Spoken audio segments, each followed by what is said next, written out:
깜짝 성장세를 보여줬던 올해 1분기 국내 총생산 GDP와 달리 3월 산업 생산은 5개월 만에 마이너스로 돌아섰고 4년여 만에 최대 하락폭을 기록했습니다. 이처럼 엇갈린 지표로 인해 실물 경기 흐름에 대한 불확실성이 커지고 있습니다. 문형민 기자입니다. 최근 발표된 1분기 국내 총생산 GDP 1.3% 오르며 깜짝 성장세를 보여줬습니다.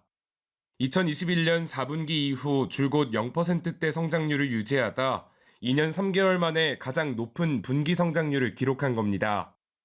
작년 연간 성장률에 근접한 높은 성장률을 보였기 때문에 지금 시장 예상치나 전망했던 성장 경로를 좀 상회하는 수준이라고 지금 보여지고요. 이런 가운데 3월 전 산업 생산은 부진하게 나타나며 GDP와는 다른 모습을 보였습니다. 3월 산업 생산은 전월 대비 2.1% 줄었는데 지난해 11월부터 이어졌던 증가세가 5개월 만에 꺾였습니다. 특히 하락폭은 2020년 2월 이후 4년여 만에 가장 컸습니다. 부문별로 보면 특히 제조업이 포함된 광공업 생산이 3% 넘게 감소했습니다.